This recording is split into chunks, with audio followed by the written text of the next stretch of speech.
Hello, and thank you for stopping by. Welcome to Small Things Like These, a space where I share two things that I love: interesting recipes from my kitchen and everyday things that make me pause and think. Hope you visit for the recipes and stay for the chat. Today, I'm making eggless Scotch eggs. And in food for thought, let's find out if I'm a good girl. Let's start with the ingredients. These eggless Scotch eggs are, like you rightly guessed, eggless. What we're doing instead is making a coating with cottage cheese or paneer, and for the filling we'll use Bengal gram lentils or chana dal. I've soaked half a cup of Bengal gram overnight, so anywhere between 7 to 8 hours is good to make the dal soft enough to blend later. And I'm using 200 grams of soft cottage cheese for the coating. For spices, we're using half a teaspoon turmeric powder, half a teaspoon of chili powder, 2 teaspoons of coriander powder, a pinch of hing or asafoetida, salt to taste, freshly grated ginger paste, a tablespoon, black pepper, half teaspoon, plain flour, 1 tablespoon, 4 cloves, 1 inch cinnamon stick, 3 cardamom and 1 bay leaf for tempering, and we're using 1 tablespoon ghee to fry the dal. Okay, let's start by making the batter first. All the soaked dal goes into the mixer. We put a little bit of water so that it's easy for the dal to turn. Not too much, because you want the batter to be grainy and not mushy.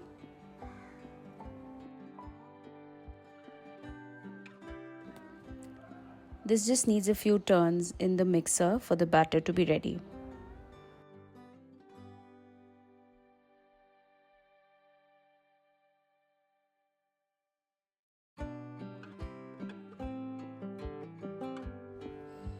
This is how the batter should look. See, it's grainy, not too mushy. It's just the right texture for the filling. Now let's transfer the batter into a bowl and we'll add the spices one by one.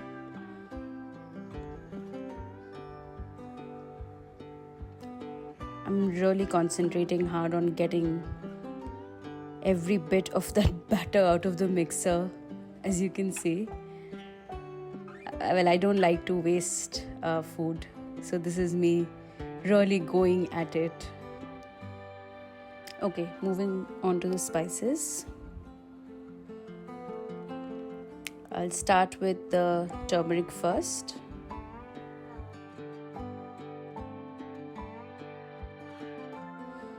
The coriander, followed by the black pepper powder,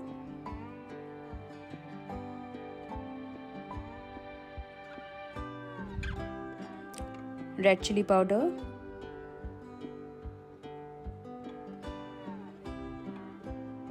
and the ginger paste.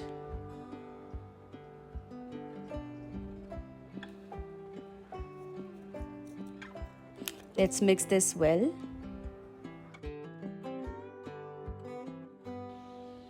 And then I'll add some salt to taste.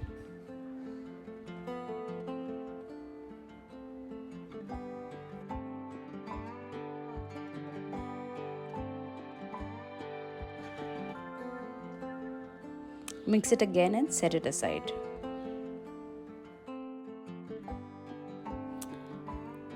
Now we'll fry the dal mixture. Heat a kadai or any deep cooking pan suitable for deep frying.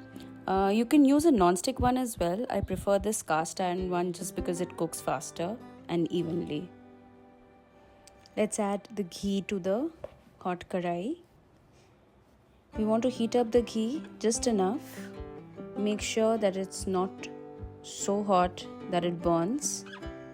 That will add a bitter taste to the dal that we'll fry next. We'll next add the whole spices. In goes the cardamom pods, the cloves, and the cinnamon.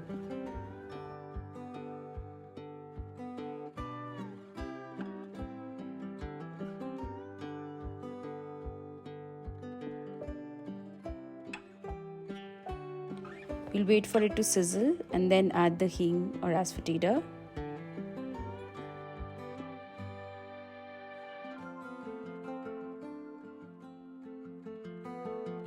Followed by the bay leaf. Let's add the batter to the tempering now.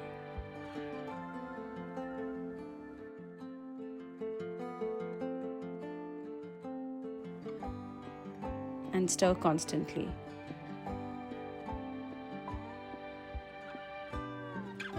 Don't worry if some of the batter sticks to the bottom while you're frying the dal.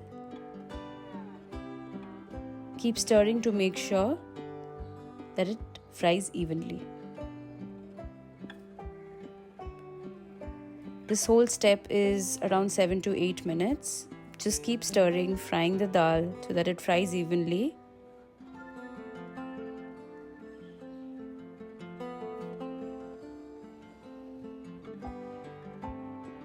You don't want to fry this too long or the dal will become hard.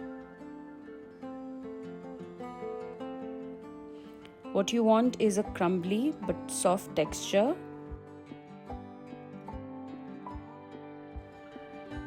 Like so. That can be rolled into neat balls later.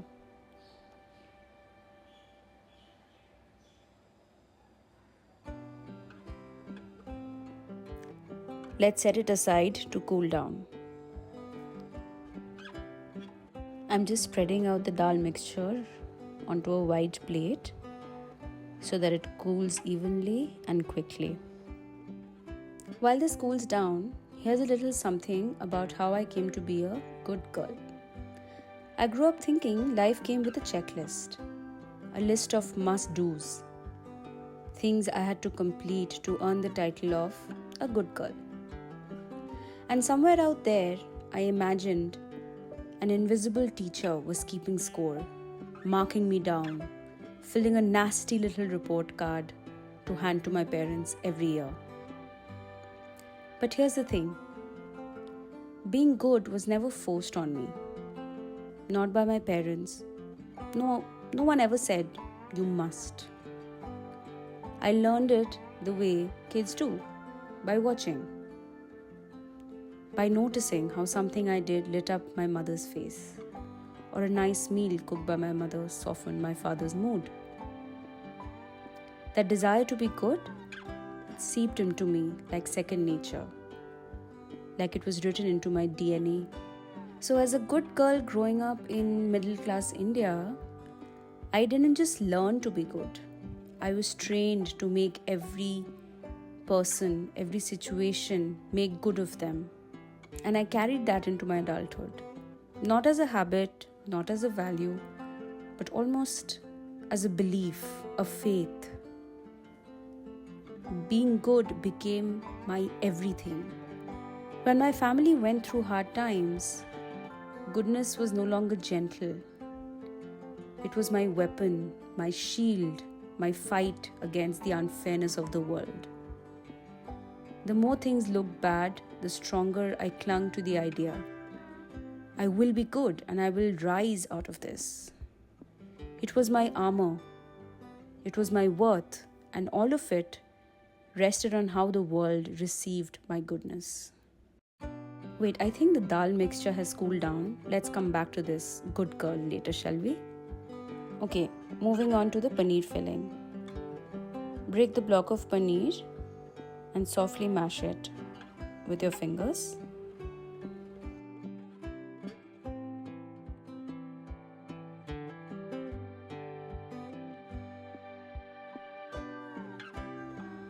Add flour while mashing so the paneer binds well later.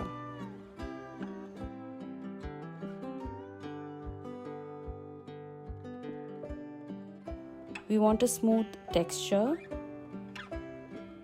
not a crumbly one. Even out the crumbs using the base of your palm, like so.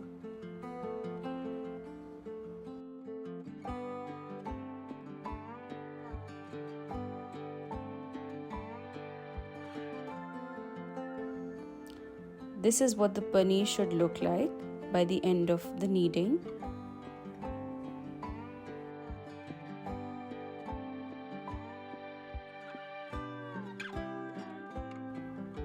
Add salt to taste, mix, and keep it aside.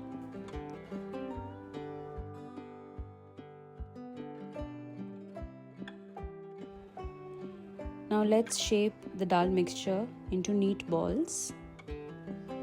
You can size the balls smaller if you like.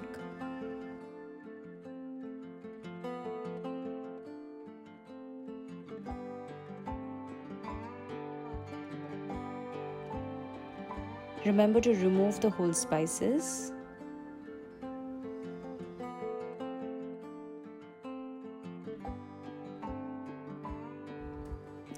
Next, take some of the paneer and flatten it out onto your palm. Place the ball of dal onto the paneer and coat the ball evenly. You want a thin coating around the filling, not too thick.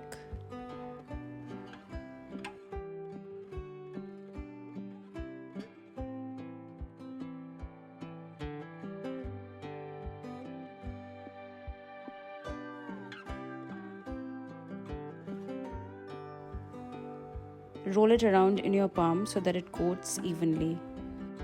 Once all the balls are well coated, we will move on to frying them. Let's heat some oil in a kadai. Please be generous with the oil.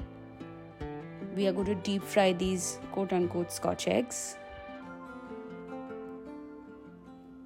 And they need enough oil to fry evenly. Now I'll show you the mistake I made while frying the first batch. What happened was that the oil was very hot, the flame was too high, and I dropped too many of these balls to fry together. Pun not intended. So this is what happened. Some of the coating fried too quickly and came off. And because the Scotch eggs were crowded together, it was difficult to turn and fry them evenly. What also happened was that the dal inside didn't cook through.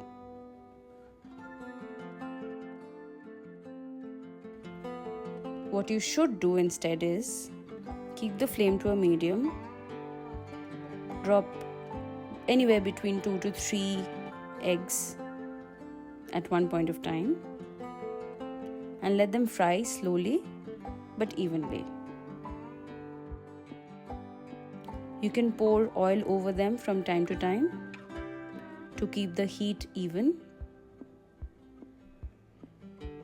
And you'll see how the balls are golden, they're turning golden. Continue frying them, keep them in the oil till they turn a light brown. That's the color you want before you're ready to serve them. Okay, we're done. The Scotch eggs have cooked evenly and they're ready to serve. You can serve this with ketchup or green chutney, like I've served here. Any condiment that complements the taste of these, of the dal and the paneer together will taste very nice. Enjoy these crispy, eggless Scotch eggs with a side of hot tea or coffee. Also, here's the question I want to leave you today with. What happens when being good isn't enough? When it stops protecting you? When it actually stops working? What do you do then?